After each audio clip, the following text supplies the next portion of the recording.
Oh, Big 12 basketball on a Sunday afternoon. Where would you rather be than right here in Morgantown? Obioha against Toppin, and the tip won by the Red Raiders on the road. West Virginia has been struggling with very slow starts. So we'll see what kind of start they get off to. And Ross Hodge, of course, being defensive-minded, said, we got to be better defensively to start the game. That'll help their offense. A tall task with Texas Tech, though. Two very good defensive-minded head coaches, and the miss for Toppin to open up the day. You're going to see a lot of that. Middle of the floor, pick and roll with Anderson and Toppin. He's really good at that shot, the little short roll, lefty floater. Well, West Virginia down here in the half court, they're known to chew some clock. They play at a slow tempo. You'll see that shot clock down inside 10 seconds a lot, and it won't get here on this first trip. Good hands, Donovan Atwell. Very good. Atwell, a 3-and-D guy, and he shows both skills right away. He's the X factor for Texas Tech. This guy is not a good shooter. He's a great shooter. And in the open floor, they are hunting Atwell with kick-ahead threes. Good start for Atwell. He's taken the shooting of Chance McMillan from last year and has shot 43% as Obioha heads to the free throw line for the Mountaineers. Texas Tech foul. Really good job in the first possession of getting out on Huff, trying to get him a handoff for a three, but then being able to recover on the short roll. So Watts gets a hand on it, and now the party started off to the races. Atwell able to dive on the floor, get up, dust his jersey off, and knock down a triple. Started the Super Bowl Sunday party early, huh? Yes, he did. A little fumble, a recovery, and a touchdown. Scoop and score. Well, this is an important guy to watch for West Virginia today. Harlan Obioha, double-double in their other ranked win against Kansas. Yeah, again, we've talked about it. It's going to be an all-hands-on-deck approach with Toppin, but Obioha's the most important Mountaineer in that challenge. Ross Hodge said they're going to mix coverages on Toppin, some doubles, some single coverage. We'll see what things look like on the first conventional post touch for Toppin here. That's got to be coming soon. Anderson back running the point guard after missing all the Kansas game on Monday. 6 days off since then, and that is the combination that has given a lot of teams problems, but not here. Two great looks from Toppin that he very rarely misses, but another great pass from Anderson, finding him on the roll. Well, one of the best paint scorers you'll see anywhere is JT Toppin. And good hands, Anderson with a swipe for Texas Tech. They will selectively push. They do here into an Anderson three. That is a tough shot. Floyd was able to get out and I think surprised Anderson to contest that long-range three. Well, like he was going to go up clean, and then Floyd arrived. And there's a tough look as here's Huff rimming it out. Watts with a strong rebound. It was Texas Tech's offense the last 2 years with Grant McCaslin running the show. Top 5 last year, top 15 in the country this year. Here's a three ball. It's in and out. Boy, some great shots, though, from Texas Tech. A little post up for Watts, who's very capable at that small forward spot to post. They run a double at him and give an open look to Anderson. A shooter down on this end. Eagle staff into the mid post. Rebound Atwell. West Virginia likes to make you grind things out. 3-1, I think, is a pretty good picture of where they like things. They're very, very comfortable in a slow-paced, low-scoring game. And quite frankly, that's how this game needs to look, given the potency of Texas Tech. They double. Huff was hunting it. Anderson away with it for an Atwell three. And Ross Hodge incensed with his defense. He is right in the ear of Brennan Laurian, taking an early timeout. Obviously, Coach Hodge upset with the rotations defensively. When you double team, your urgency and your communication has to be sky high. And it's a heck of a play from Christian Anderson. And this is a bullet pass that has to be there in a hurry, because Eaglestaff was going to get there in the catch, and Atwell 2 threes from the left wing. Well, that's almost like the Greg Popovich timeout. It's 6-1, 3 minutes in, and Ross Hodge saw something he didn't like. And we talked about it. First 10 minutes of the game, averaging 12 points per game in Big 12 play. And it just puts you so behind the 8 ball. Now, they were able to erase that on the road at Cincinnati, but you don't want to make this a habit. This is a group that's obviously better defensively than they are offensively, but they got to figure out a way to get the ball in the basket a little better early in the games. Well, Nick, it was a slow start their last time at home, too. Baylor, they started 15-5 down. It was 14-2 that they were down the first 7 minutes at Cincinnati. And I think Huff needs to just be a lot more aggressive and a lot more active in the half court. That's usually, to me, when West Virginia's offense is at its best. He does get a paint touch, but shut off by Anderson. No field goals, 2 turnovers for West Virginia to start this game. Just the 1 free throw for Obioha. The freshman, Amir Jenkins, off the bench and in the book. Oh, he's good when he can bring 2 freshmen off the bench who Russ Hodge raves about their maturity. Jenkins and DJ Thomas coming in, and Jenkins gets a floater. A fun matchup here. Anderson against Jenkins, and Jenkins called for the foul on the Anderson drive. Amir Jenkins doesn't turn the ball over, and he's very steady. And as that ball gets reversed, that floor gets a little bit spread out with Eaglestaff and Huff towing the arc, and he's able to get in to about that 10-12 foot area and find a shot to go down for West Virginia. Been more known for his defense, yes, too. Not a huge scorer as a freshman. No, not at all. Anderson tagged the first foul on Jenkins.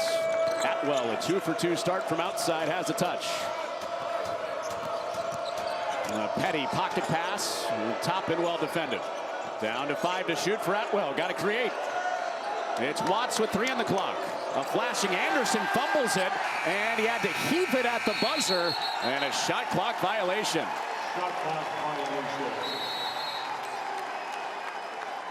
So that timeout that Ross Hodge took, early bucket, his defense tightened. To see the game the same way, and a lot of it starts on the defensive end of the floor, and so Grant McCaslin knows what he's getting into here, taking on a Ross Hodge team.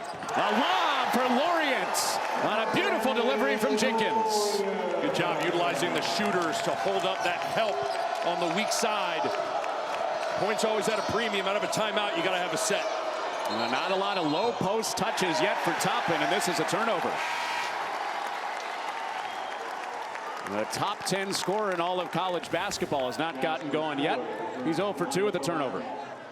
We see Eaglestaff is towing the arc, so Anderson's a little reluctant to really sink in and bump Laurian as he's rolling, and instead he flies above the rim and knocks it down. That's where the shooters of Huff and Eaglestaff are so vital in the half court, even when they're not shooting. How about these early minutes from Jenkins?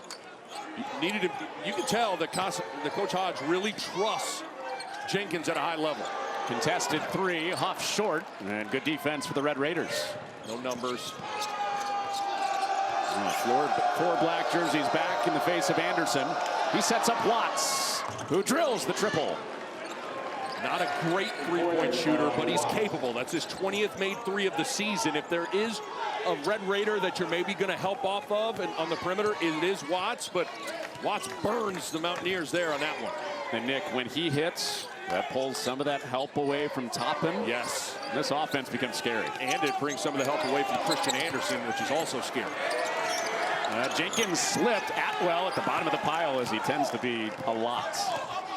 These scramble situations, you got to find the shooters. This is going to be a game, or it could be a double here. The rotations have to be on point for. There's the double team. You have to scramble out of this at a high level. Well, you can't leave Anderson, though. I just don't think the double team and the backside help has been quite good enough for West Virginia, and that's the hard thing about defending Texas Tech. They got a lot of guys that you probably need to send 2 on the ball, whether it's Watts in the post, Toppin in the post, or Anderson in pick and rolls. Well, 4 3s early in this game for a top 10 3-point shooting team in the country. They've gotten them from 3 different guys as Laurian skates back in.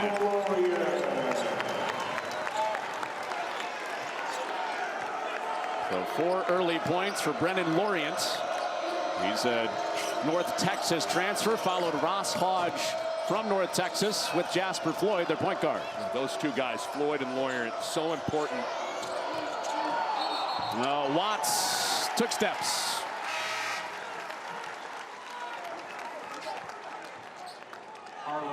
Offensively, Christian Anderson already making an impact on this thing.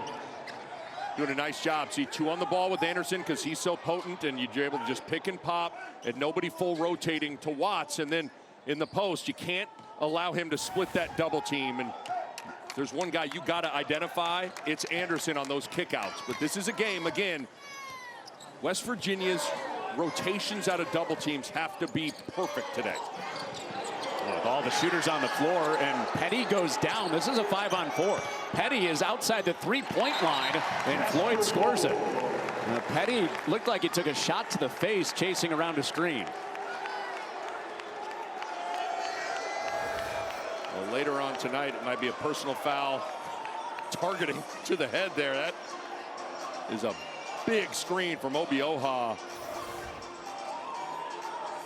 And that's what's always so hard. You have such urgency chasing Huff off screens that you got to be willing to hit that screener. That's a large man you're running into, though, with Obioha. You want to bring in Mike Pereira here? Let's bring in Mike. Dean Blandino, are you on the other line? 12-9 start, and there is Toppin with some authority to get his day started. So good. That middle of the floor pick and roll with Toppin and Anderson, that's as good of a combination as there is in all of college basketball. But literally, yeah, the pick and roll combo for those guys. Nobody has more assists to field goal than Anderson to Toppin. And what makes it that much more potent is the shooting, because you don't want to help in on the roll because you're leaving the three-point line vacant. Jenkins, a hot start. This one's off, and Toppin above the pack. Atwell, 2 for 2 from out deep, and he is fouled this time. Jenkins tags him, and he'll have 3 at the free throw line. Well, Atwell does a nice job sprinting and getting ready to shoot early in a possession. There he is in the corner, just not disciplined enough. Runs into the body of Atwell, and Atwell's able to get 2 clean looks early. Now at the free throw line, that's a good shooter you're letting get very comfortable here in Morgantown. And he also drew the second foul on a very good defender, Amir Jenkins. Will have to go to the bench.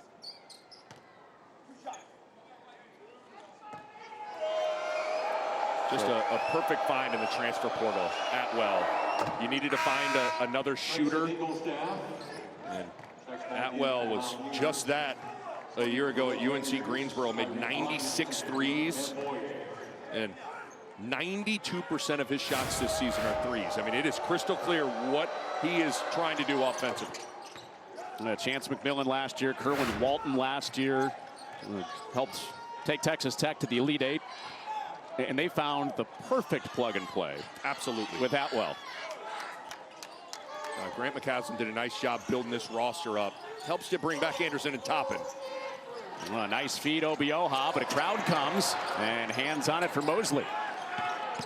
Down the baseline, and Moore can't hit it and tips it back. It's a guy that when I watch film on West Virginia, I find myself falling in love with, and Chance Moore. He's the one guy on this West Virginia roster that is really good attacking the rim. Bamboye has 2. Another great read from Christian Anderson. That roll has been there. Clearly West Virginia right now staying attached to the three-point line on the weak side. Anderson's hit out there. He's also set up several more. Top 5 in the country in assists for the Texas Tech point guard. And a nice step for Floyd. Good seal off to that baseline, and Floyd recognized it and drove accordingly. They need more of that. Yes, they do. Jasper Floyd scoring.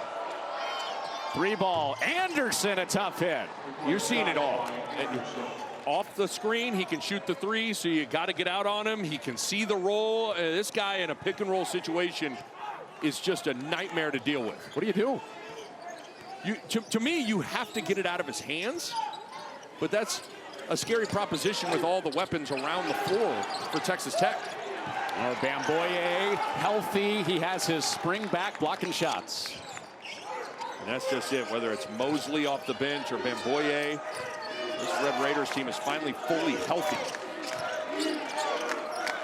Bamboye, they're trying to get him back in full game shape so he can play extended stretches. And a couple of early touches, but this one won't sit.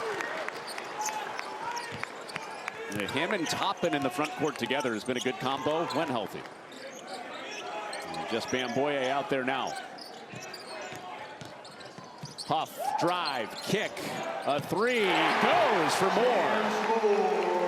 It's just his 6th made 3 of the year. That is not his strength. Well, he's coming in 5 points off the bench for Chance Moore. Almost all his shots, Nick, come at the rim. Yes. So a surprising hit for Moore and good defense for Jasper Floyd. This is where Moore's real dangerous as he rises up. Boy, the West Virginia bench coming up big. How athletic was that from Moore? Thought he was going to pack it. I did too. Crowd up on a 5-0 run for Moore and a foul on the Mountaineers. And Jasper Floyd with the hit on Anderson. To the floor, that's the identity of this group, so it makes sense that that would shine through at home. There are going to be some lost voices. Yeah. In the middle of this Super Bowl Sunday. Got the guy coming back from break that blaring through your TV set back home. Well, Ross Hodge talked about wanting to mix coverages on Christian Anderson in pick and rolls. I think it's now time to give him a different look because he clearly has been very comfortable early on. Well, a little short, high, low that Toppin recovers and backs his way to a tough shot. Boy, JT Toppin has gotten good clean looks, but just 1 for 4. Those are shots that typically go down for Toppin. Well, he started slow against Kansas in their last game and then turned it up in the second half for 10 points. Catches, touches, not been easy against West Virginia for Toppin. And pass across for Floyd.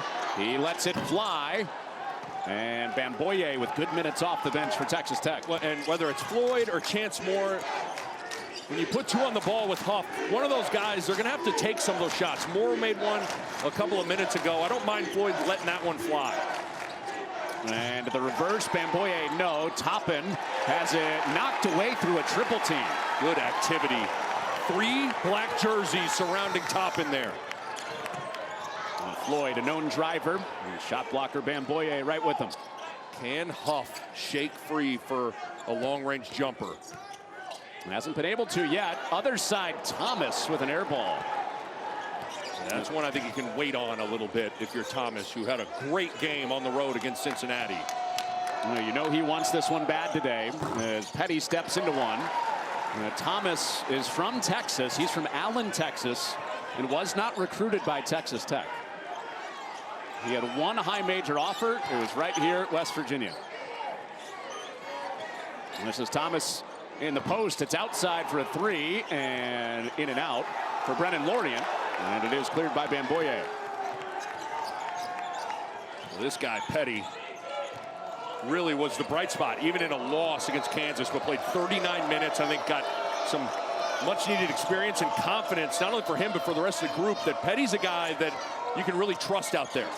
And it gets to move back off the ball today as Toppin draws the foul. And that's a second on Jasper Floyd. So the top 2 defenders in the backcourt And pick and rolls, being able to score, but certainly he sees the whole picture in terms of passing out of pick and rolls as well, and I like that. So Toppin is the Jokic of the Big 12? Toppin is the Jokic of the Big 12, that's right. I think that's how that correlates. I think that's how it works. Jamal Murray just made his first All-Star game. Anderson also an NBA prospect. So that is good company when your head coach is talking that way. No doubt. I never got compared to an NBA All-Star. Who was your comp? Kirk Heinrich? Jeff Boschee? That's a great one. Yeah, that was in my mind. Did I tell you that was in my mind? I guess it depends who it was coming from. Yeah. You didn't specify. Captain Kirk. Captain Kirk. Captain Bob. 3-ball Atwell. Terrific first half, his third 3. It's amazing. You make any mistake against him, you fall down trying to fight through a screen, and he's burning you. 3 threes for Atwell. Nick, his last 4 games, he's making almost 4 threes per game. I'm sorry, almost 5 threes per game, even higher than that. It's ridiculous, isn't it? Speaking of threes, Eaglestaff and Huff gotta find a way to get some open triples. It's easier said than done. You gotta find those shots for those 2. Late in the clock, Moore is fouled. And a terrific activity off the bench. Chance Moore to the line.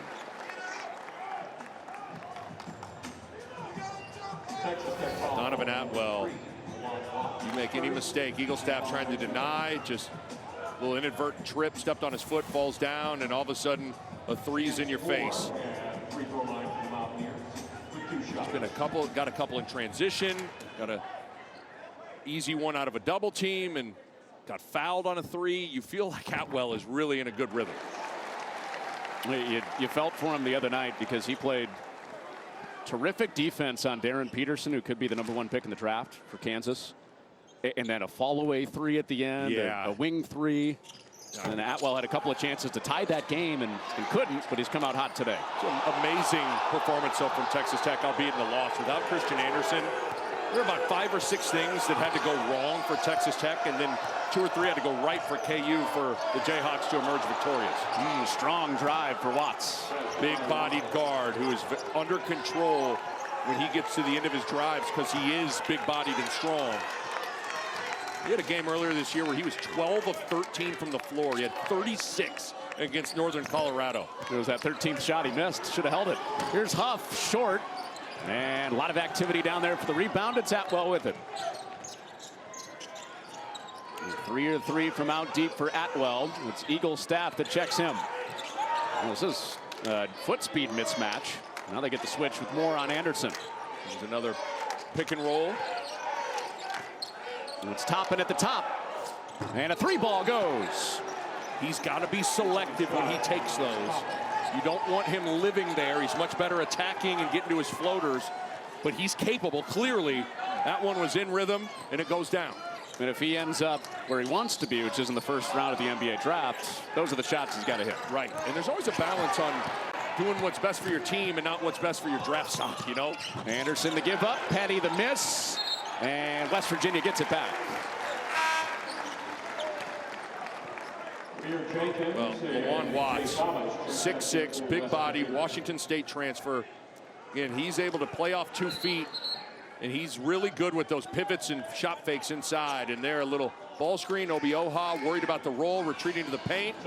Good read, good shot from JT Toppin. It's his 13th made 3 of the year. And the Texas Tech timeout. I wondered if they're going to challenge the out-of-bounds call. Doesn't look like they've signaled that yet. Just the timeout, up 11. Well, hey, the Illinois-Michigan State game last night that you saw on Fox. How good was that? Fox College Hoops Friday as those Spartans, Tom Izzo and 10th-ranked Michigan State against Nick Boyd in Wisconsin Friday night at 8 Eastern on Fox. And both those teams played dramatic games in the Big Ten yesterday. Wisconsin loses a heartbreaker at Indiana. Of course, we said Michigan State with the thrilling win over Illinois. But how about just a couple of days ago what the Friday Night Hoops game was this week? St. John's, UConn at the Garden, and Rick Pitino's group gets a big win. Friday Night Hoops, must-see TV. Place to be. Fox, no doubt. Well, Texas Tech letting it rip from 3. They are 7 of 10. One of the best 3-point shooting teams in the country. Playing like it out to an 11-point lead. Laurian with the Watts contest. An air ball picked up by Chance Moore. Down to 7 to shoot. Huff sees Toppin and a bump. And it goes against Texas Tech. JT Toppin's first foul. Texas Tech has been on point. Any handoff or ball screen, Toppin or any of the Texas Tech bigs have been there, crowding the airspace of Huff. There, Toppin got caught flat-footed and Huff went into his chest. But you have to be relentlessly disciplined with Huff running off those screens to contest. This feels like West Virginia's last game. Huff hasn't scored in this first half. Yes. And then he popped for 16 in the second half in the comeback win. Another slow start for West Virginia, and maybe that gets him going with Laurian. Breaks a drought from West Virginia here. Almost 5 minutes without a field goal before that. Texas Tech ripping the nets from 3. They go inside with Toppin and Thomas with the hand. Great defense from Thomas there to stop the roll and then get the deflection. Toppin out hedging. Huff gives it up. Thomas contested look. And it's all net, but the wrong kind. Huff trying to be aggressive there. A little pick, repick, rises up, brings to him, and drops it down.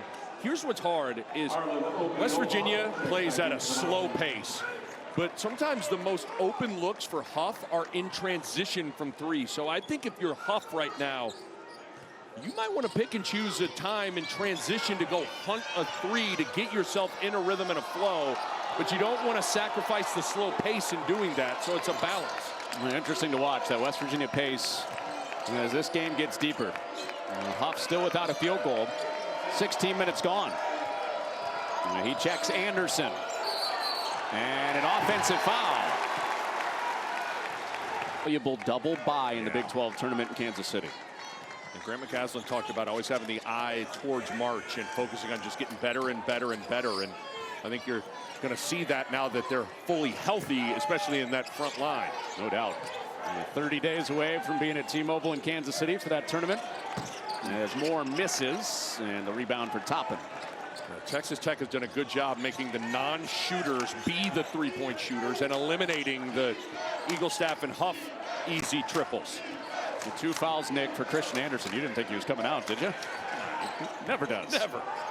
Got to make up for lost time from the other day, huh? Oh, that hangs down for Toppin.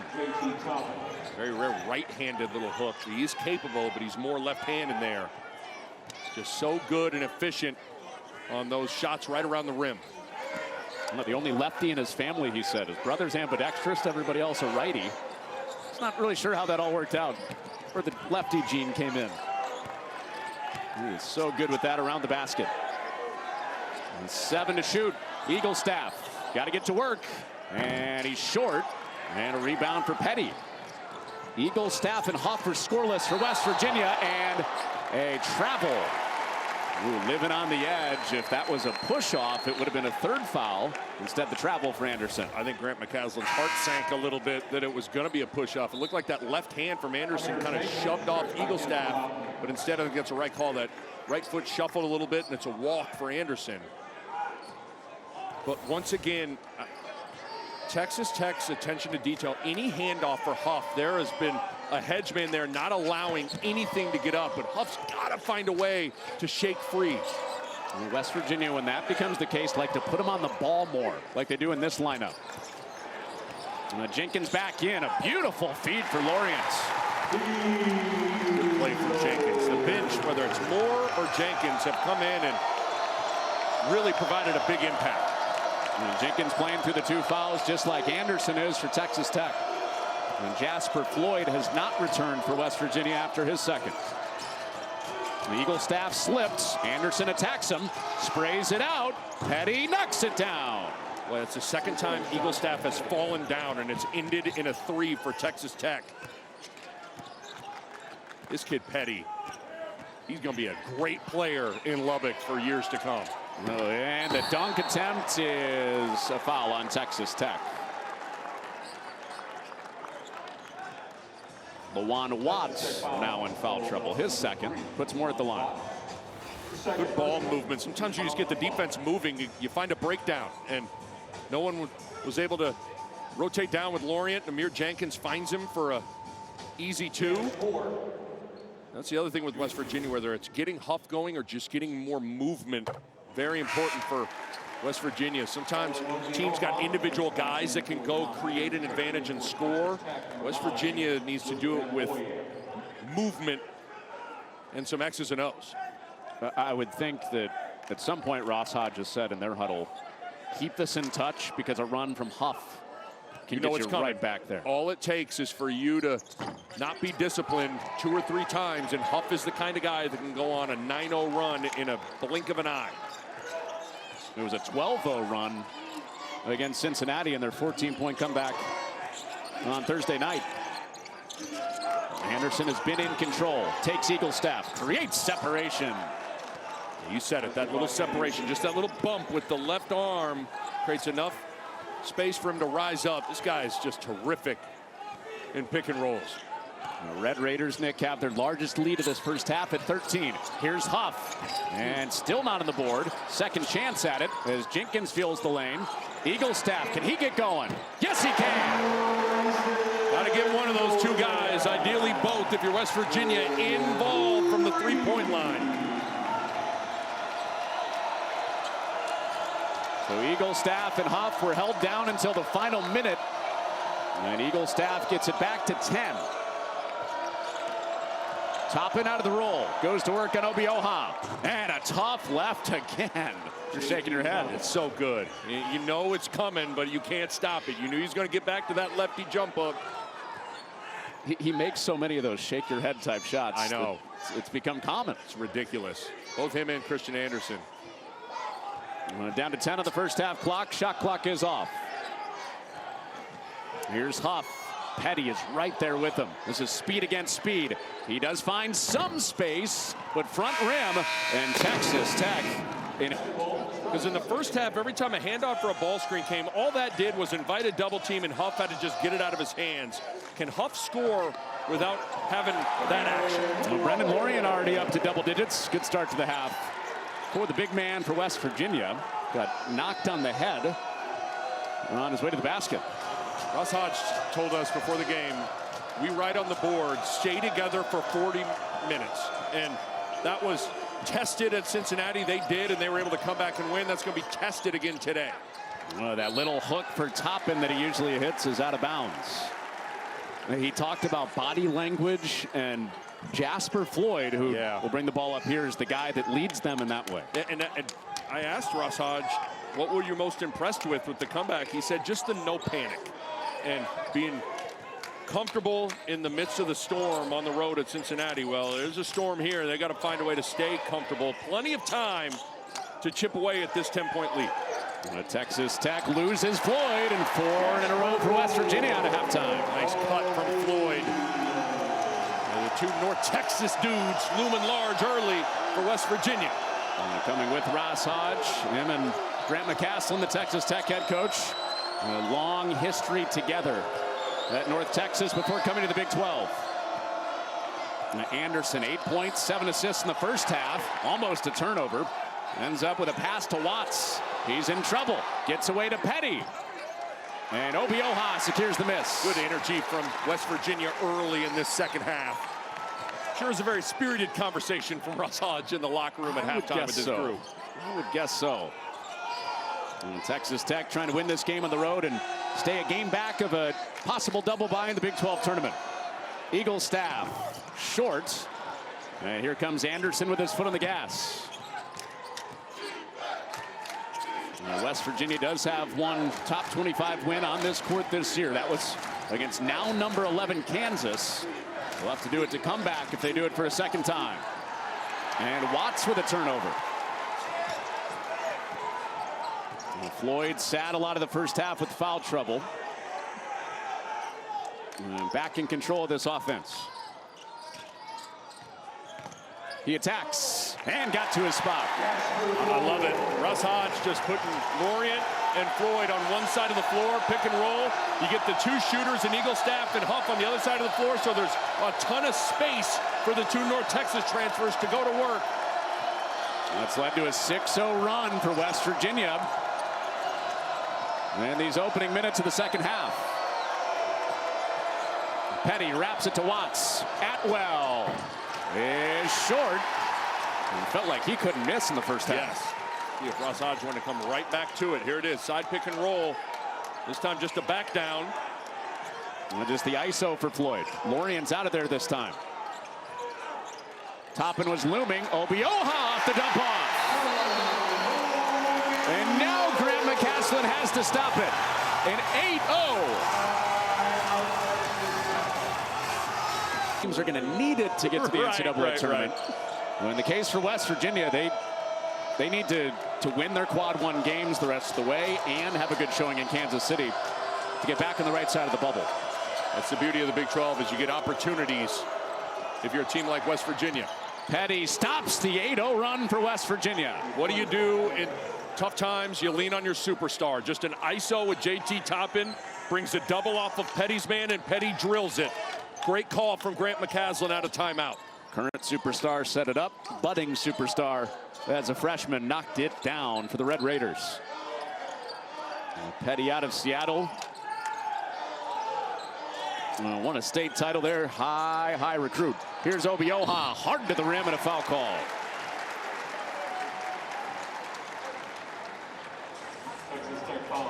Well, let's take a look at what Grant McCaslin wanted on the timeout. Go to JT Toppin. It forces a double team because Toppin is so dynamic as a scorer. And Petty's able to just play off of the double and knock down the long-range three. And that's what's so great about Texas Tech is when you get off schedule or you get a little adversity in a game, it's so nice to have someone you can just throw the ball to, and they can either score or they're going to attract a double team, which is going to create opportunities, and that's JT Toppin. Well, the guy trying to neutralize him today is at the line. Just tagged the second foul on Toppin. Harlan Obioha. A couple of the big wins on this court this year. The backyard brawl. Obviously, huge sentimental value there. And then the win against Kansas. Obioha was excellent. Today, he's got 5 points, hitting both of those free throws. Halfway to a double-double with the 5 rebounds. Same look here. No double team comes, but still you find Atwell. And Atwell is unconscious in this game. Ridiculous. Fourth made three, but if you're guarding Atwell, you cannot get caught taking a nap. You're not doubling, but yet you step off of Atwell. Mental mistake for the Mountaineers. Those at home, you can nap on Super Bowl Sunday. Guarding Atwell, no. No. Obioha back to work. And he's fouled again. We got the matchup with Bamboye. Mike Gansey's had a busy week. Yes, he has. The GM of the Cavaliers now. Yes. Got James Harden. Honor Huff, still 0 next to his name, top scorer for this group of Mountaineers. And again, he's in a similar spot in their last game against Cincinnati and exploded for 16 second-half points. So it's not like he's totally unaccustomed to maybe being quiet for a while and exploding, but you imagine any formula of West Virginia winning this game, Honor Huff has to score the ball. And again, I've talked about it. Can Huff find shots in transition, and can he potentially find shots without a ball screen or a handoff that is inviting a double team? I think those are going to be the two areas that he finds points right now. Texas Tech has had every answer to every variation of that today. Yes, their attention to detail against Huff has been outstanding.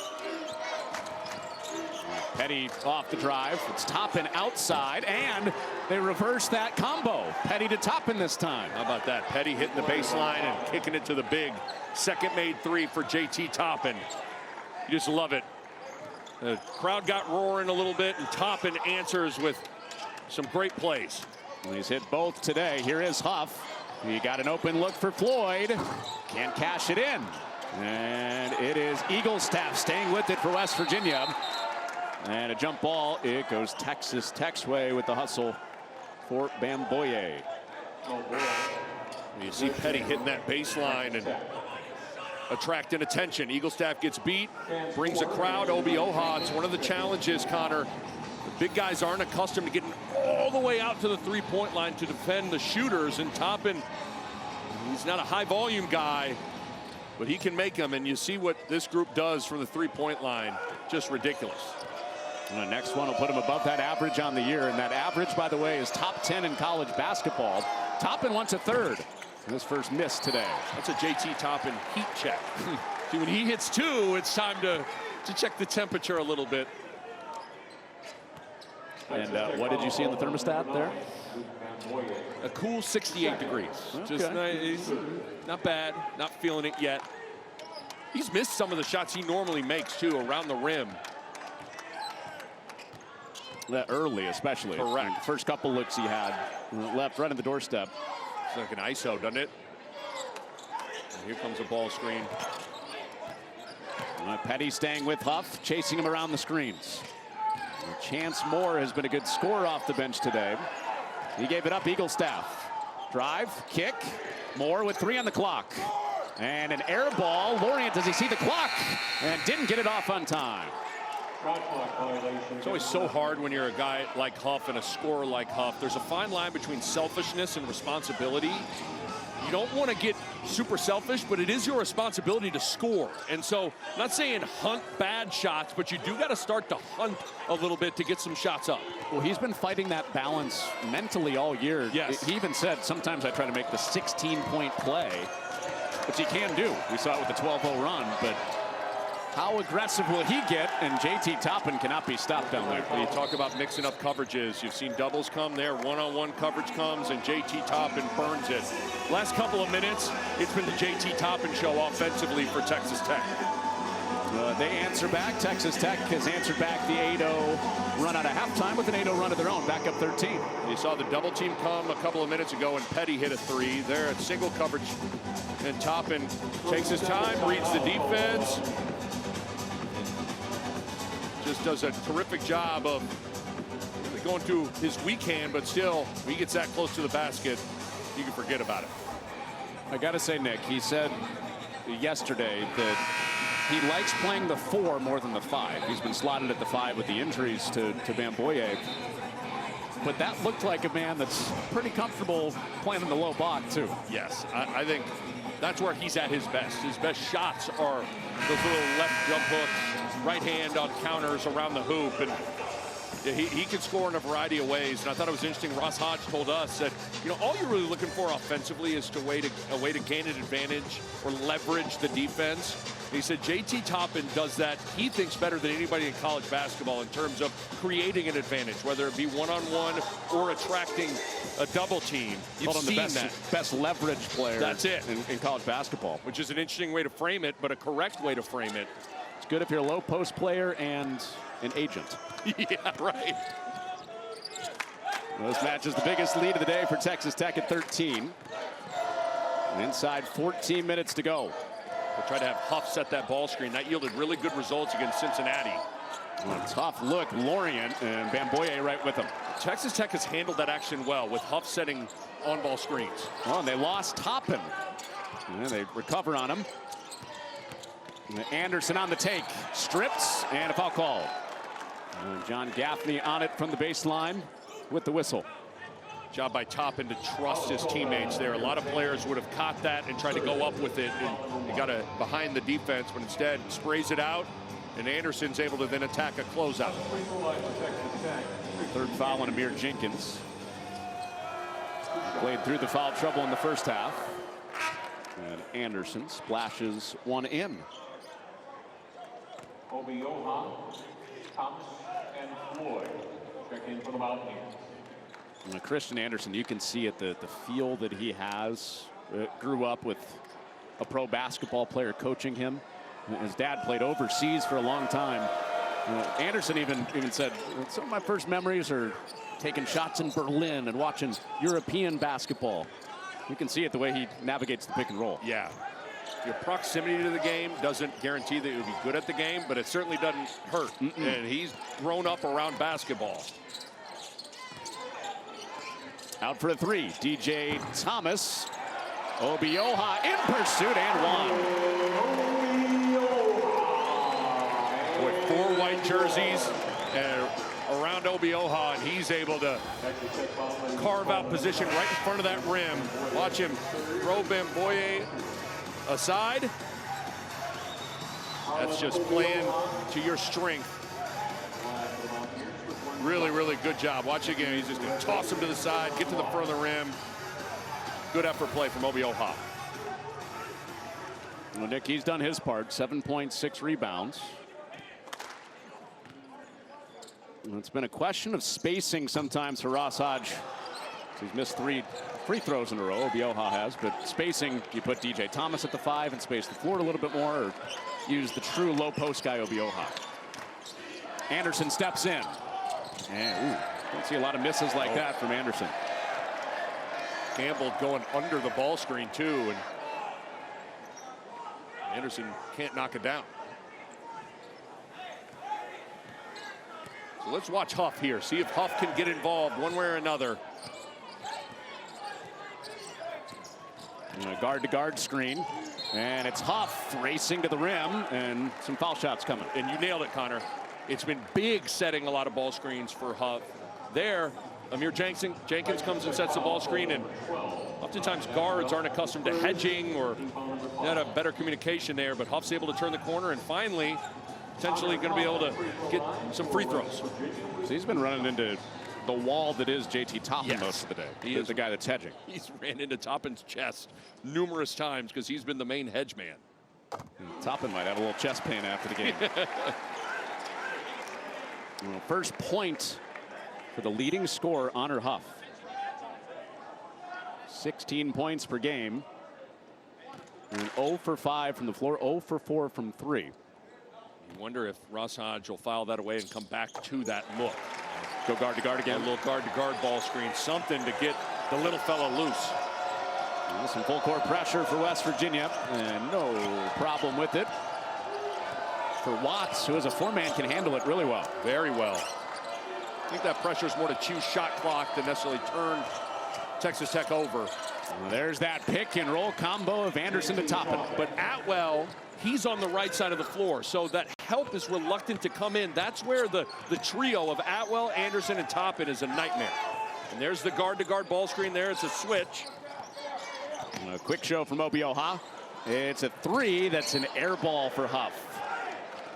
He said thumbs up to the bench. And to steady things, and he has done that. I feel like we need to put an apostrophe on his graphics now. You called him a sandwich Toppin. He is. He has been impressive in combo with Anderson, as they typically are. Here they are again. It's erased. Laurian with the rim protection. West Virginia goes fast. Can't find an early look. Laurian not clean on the catch. Stays with it and banks it home.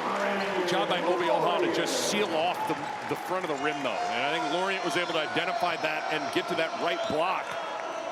Just under control and simple. And kick ball.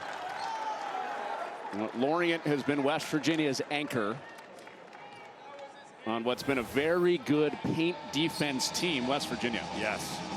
Heck of a sequence on both ends of the floor. Laurian going vertical, chest to chest, and blocking JT Toppin. But Obioha just sealing off that side, creating a little bit of real estate for Laurian to get it up off the glass. The first block shot of the day led to Laurian's 11th and 12th points of the day. Double team. Watts got it away quickly, and Jenkins called for his 4th foul. So the defensive pest that is Amir Jenkins in some real trouble with 11:05 to go. Well, the urgency had to be high because it was the hottest guy in the gym, Atwell, that was going to tee up a three, so he had to sprint out there to be there on the catch. And West Virginia's been consistent with Watts in the post. When Juan Watts has posted up, a double team has come quickly. And here he is posting up a guard. Job by Floyd to deny it, trying to get it into him. So here comes that double team. Watts has to give it up. 5 to shoot. Atwell drives Eaglestaff. A runner short. Laurian soars in there for the rebound. Much better rotations, though, from West Virginia out of that double team to be there on the weak side. And they took that early timeout because they didn't like the rotations at 6-1.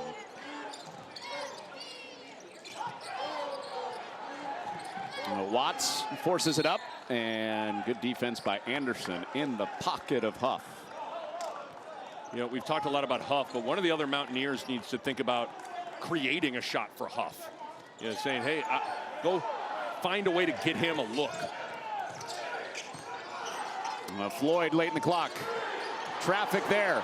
2 to shoot. It is punched out by Toppin.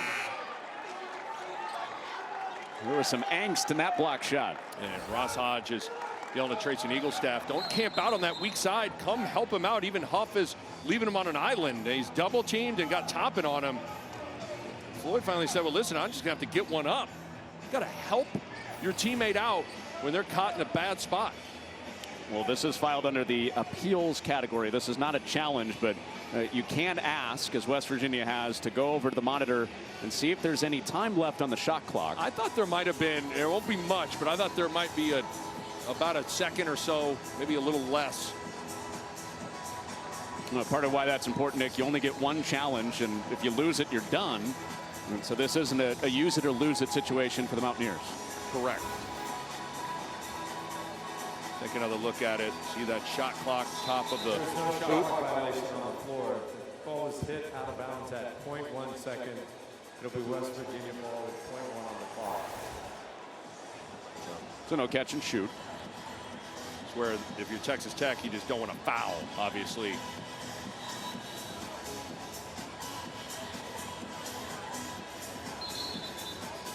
Probably got to lob this up for Laurian or Obioha, don't you think? Yes. Put Huff as the back screener, or Eagle Staff, a good shooter. But you have to understand, if you're Texas Tech, obviously you can't catch and shoot. So the only thing you're worried about is something at the rim or fouling. They have Huff back screening. It is Obioha, and wave it off. Obioha held on to it for too long. Well, it doesn't count, but it counts for your confidence. I'm not sure that's exactly what Ross Hodge is.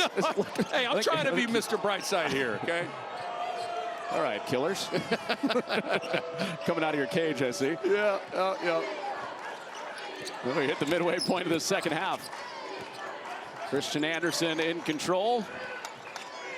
And he finds Toppin. It's rejected off the window. Obioha. A couple of great recovery blocks on pick and rolls from Laurian and Obioha.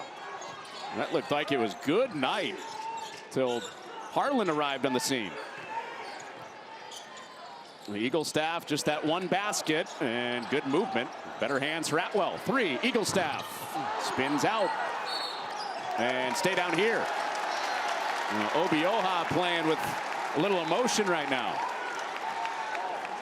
Little juice on that recovery for the block. Did a nice job rolling on that previous possession, and then rooting in there for rebounding position and drawing a foul.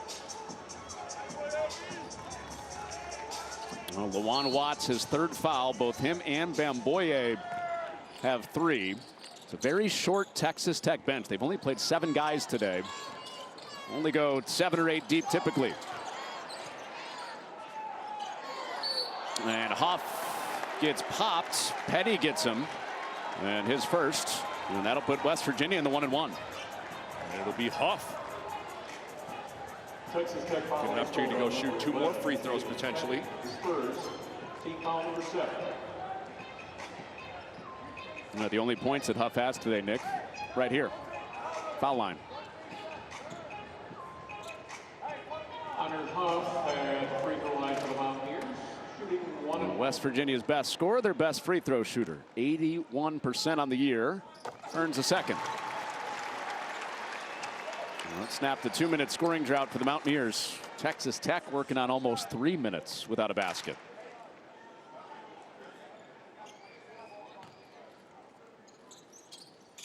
4 points all at the line for Huff in this game. And full court pressure back on. And just like the last time, Watts breaks it with his ball handling. And Texas Tech with a win. They'll stay a game back at the top 4 in the league. And snap a little 2-game losing streak. And inside 10 seconds on the shot clock. Petty. And a foul call. Jasper Floyd, his third. Tough and unfortunate, as that's the reason you set that pressure, just to choose some shot clock, and all of a sudden you're late in the clock, and Floyd. Oh wow, looks like Petty just slipped. Take another look at it. Instead of a third foul on Floyd, Amir Jenkins with 4 fouls for West Virginia at that point guard spot too. And a fresh clock for the Red Raiders. Anderson probing. Oh, nice feed into Watts. It was tapped by Obioha. And a whistle down to the baseline. Boy, what a cut from Watts. I know he misses the layup, but that is a great field play. Cutting to the rim as the shooters are rising up the floor, and Toppin's able to clean it up and get to the line. An interesting player, isn't he? I mean, he plays the undersized 4. He's got guard skills.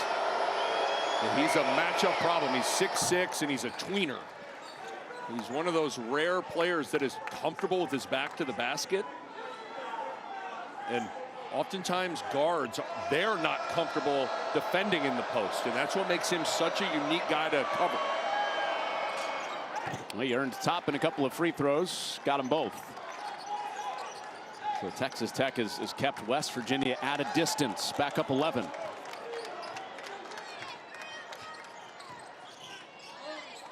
Texas Tech very road tested. They've played in Champaign against Illinois. They played at the Garden against Duke.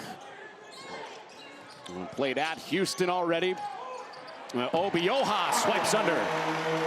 What hands from Obioha, and the anticipation to rip it over the top of JT Toppin.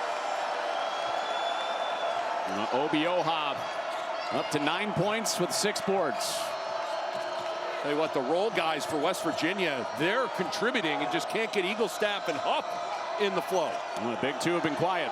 Open look. A 3 is there for Petty. Just once again, playing out of those double teams, and you got shooters on that weak side, and Petty, you may be young, but that guy is confident. This is an unrelenting offense. Yes, there's just not a lot of relief anywhere on the floor. Toppin in the post, surrounded by shooters all the way around. Laurian grinding in on Watts. Quick double, out for Eaglestaff, and way heavy on it. Obioha can't save it, and it's back to Texas Tech. Puff got hot. They came back from 18 against Oklahoma State. They're in the median of that range today, between 14 and 18. They were down 15 at one point. Feels like an important couple of minutes on putting game pressure on Texas Tech here. Can you cut this thing to 8 or 7 and try to just get Texas Tech on their heels a little bit? Really hard with how many offensive weapons this group has in white. And a couple of screens for Anderson. They showed 2 at him. Atwell, little juggle on the catch. I thought he had it if he wouldn't have bobbled it. He's caught it cleanly today. It's been lights out. Toppin has Laurian sneak in front of him. What activity, understanding that you got to do your work early. Huff is fouled. So he'll head back to the free throw line. Jalen Petty called for his second. That's winning effort, though, from Laurian. He was one-on-one in the post. There was going to be no help on that backside, and he knew that if the ball got in, it was going to be big trouble to Toppin. The winning play, and then Huff. Haven't maybe seen this enough, just trying to put pressure on the defense and draw a foul. Well, for as many threes as he shoots, he leads West Virginia in free throw attempts. He gets here quite a bit. Yeah, he does. Which oftentimes most good scorers get to the foul line a lot. And some of that is late game. He's the guy you target. Correct. You're trying to ice a game. Obioha back in, Eaglestaff out. Little offense defense sub from Ross Hodge. And Christian Anderson in his return at point guard for Texas Tech. 10 points, 9 assists, closing in on another double-double. Petty the extra one. Atwell attacks more. Ball popping around, but West Virginia not giving any ground. The ball has not been inside the three-point line until now. It's a drive and kick. Watts short on it. What a possession defensively from West Virginia. That's what Ross Hodge said before the game. Heels outside the three-point line. Trip just like that is what he had in mind. Oh, little indecision for Floyd on that cut. Now transition. Anderson leaves it up, and it's tapped home by Petty. Wow, talk about understanding your teammate's strengths. You wouldn't think Petty throw a lob to him, but he's able to get to the top floor and catch it. That's probably the only way he was going to be able to finish that 2-on-1. That was nice. He is. Oh, that's an offensive foul. Obioha sliding to his right just enough to foul Petty to free up Huff. He was finally going to get a clean look. It is Toppin that gets the first touch. Atwell, 15 points on 4 threes and a scrap down there and knocked out of bounds.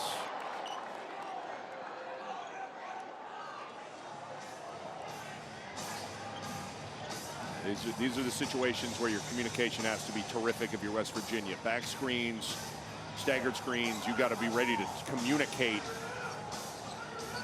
Obviously 6 on the clock, there's time to make something happen, but you still got to talk.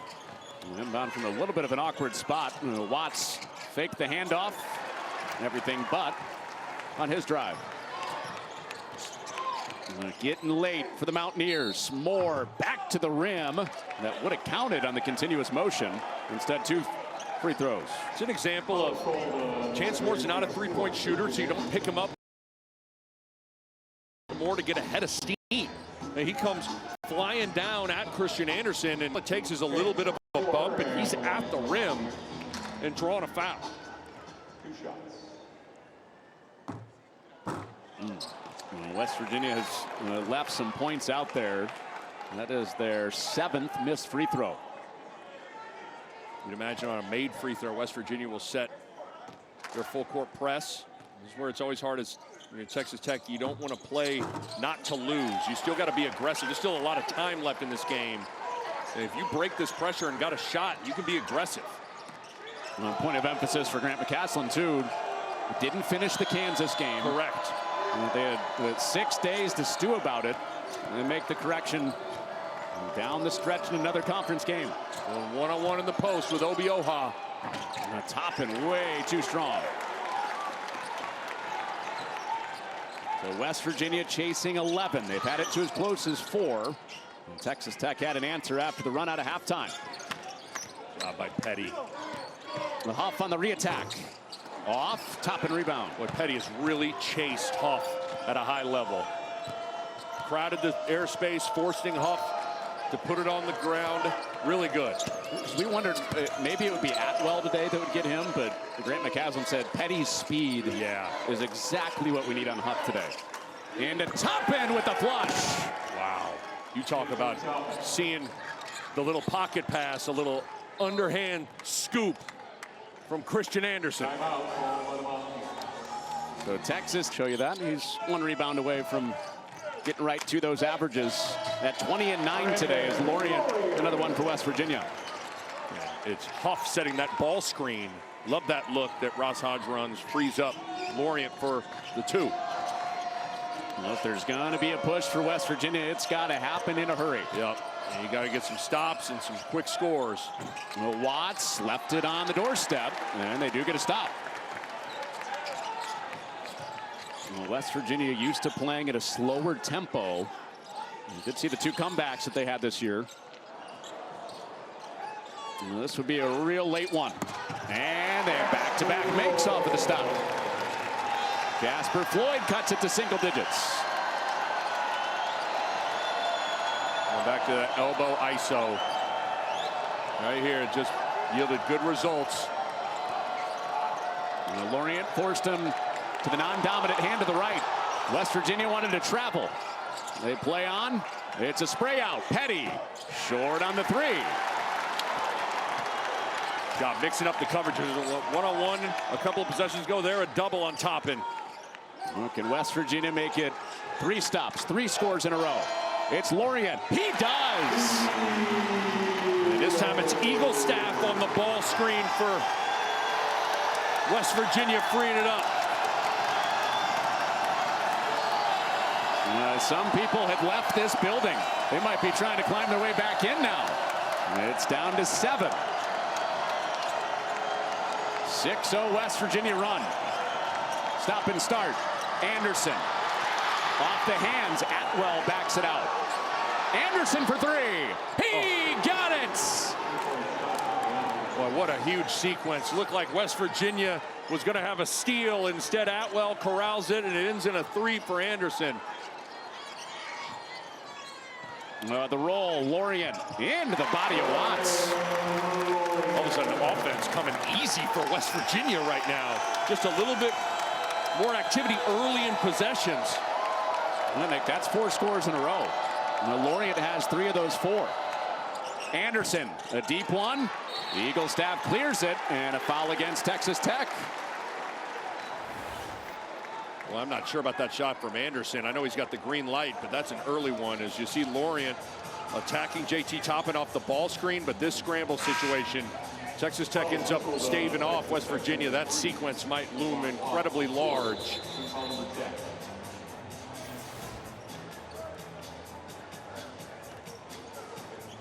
Now West Virginia is into the double bonus with Chance Moore. Chance Moore, and the 9th for Mountaineers. who is 50% on the day. 3 of 6 at the line.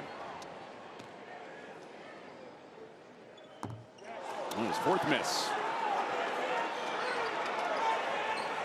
And that's something for West Virginia they'll look back at. That's the difference right now. 8 missed free throws, and they're down 8. Especially when you've been as cold as you've been from beyond the arc. Empty in the double bonus for Chance Moore. Inside 2 minutes, Texas Tech looking for a close. Well, their only 2-game losing streak of the year, and a foul. Final foul to give for West Virginia, and the 4th on Floyd. Almost picked it clean. Foul called on West Virginia, Floyd.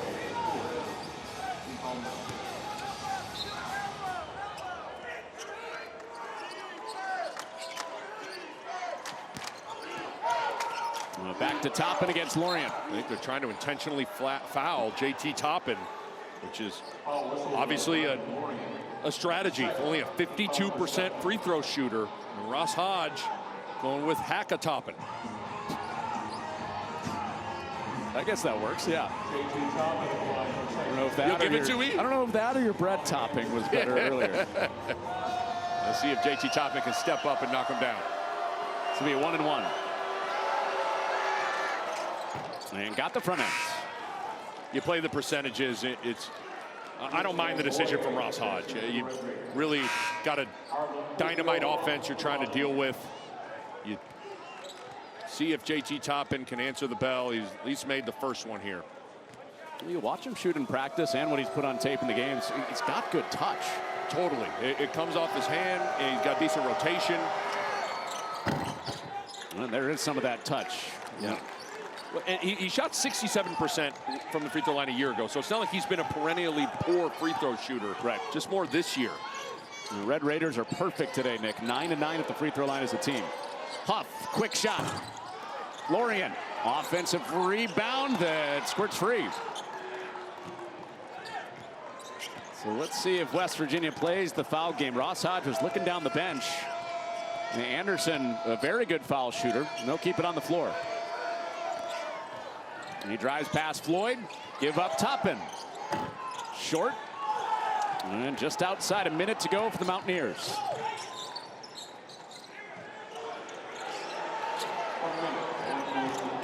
The Eagle staff leaves it Laurian. Banging in on Toppin for 2 more. Well, was that a collision shoulder to shoulder with Toppin and Laurian? Laurian has a 20-point game, but 54.6 to go. And Texas Tech in very good position to snap this 2-game losing streak here in the Big 12. Laurian's done a good job playing off roles, whether it's Huff or Eagle staff. Those guys attract a lot of attention, so he's got to make teams pay, and he's done a good job scoring the ball, especially efficiently. 10 of 13 from the floor.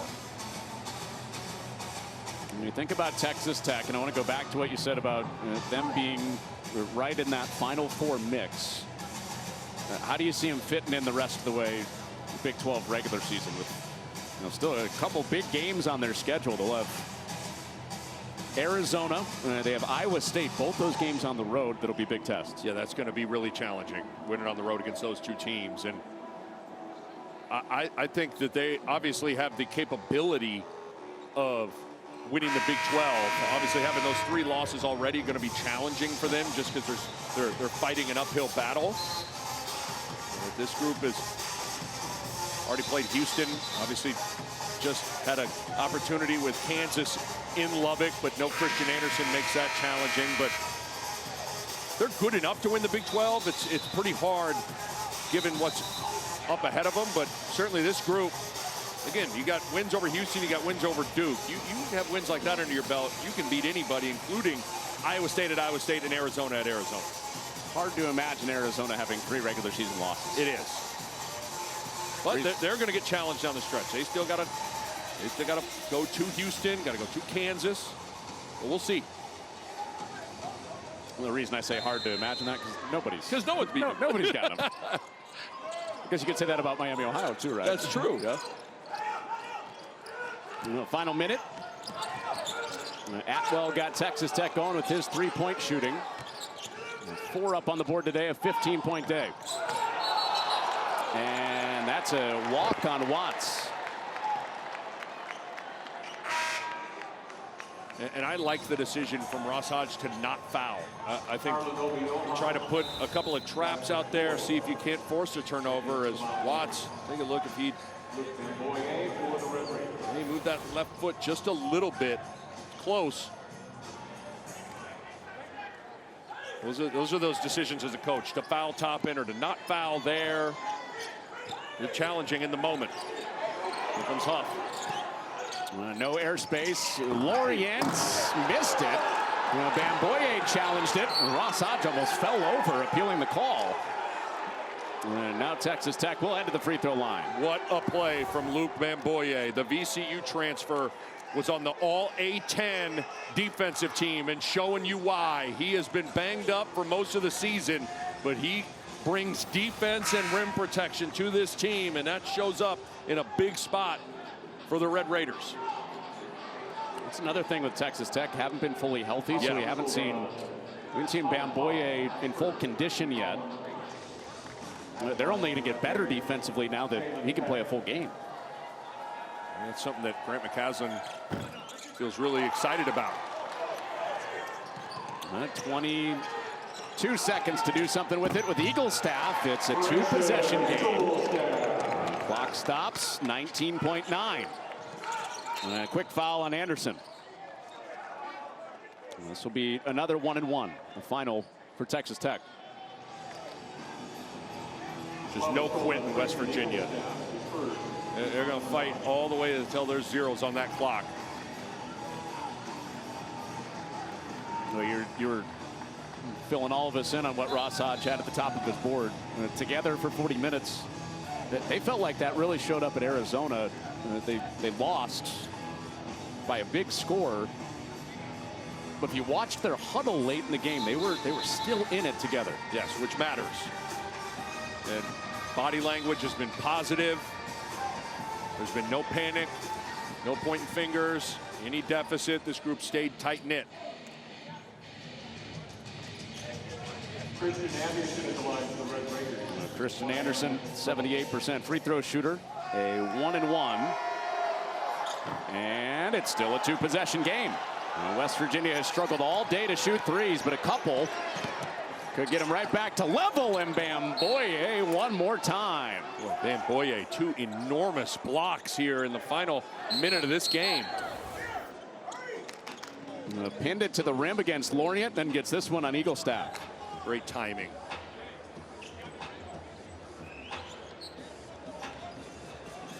Now you imagine there'll be something for a 3 here with West Virginia. They're checking the time here. Well, right now at 11.8. And it looks like it'll be at 11.8.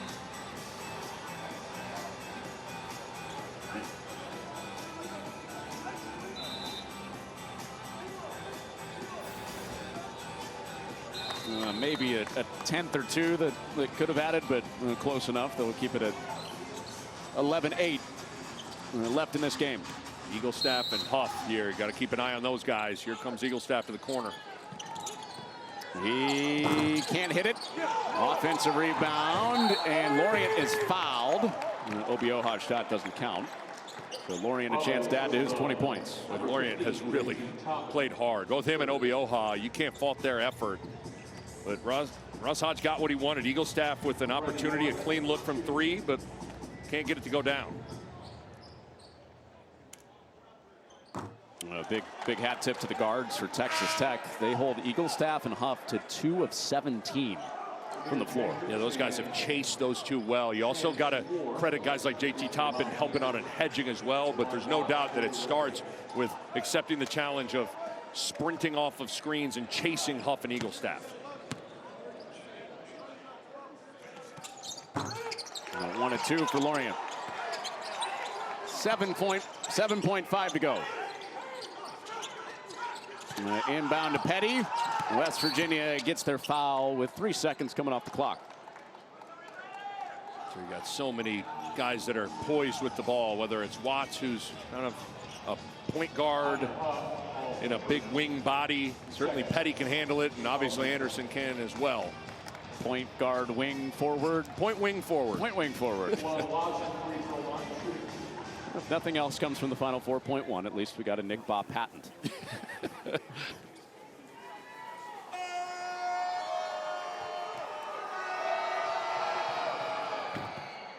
And smooth for Lawan Watts. Might be running out of time for West Virginia here. 3-possession game, 4.1. No timeouts. That'll do it. West Virginia started the year 13-0 at home, and Texas Tech hands them back-to-back losses here in Morgantown, and Texas Tech stays a game back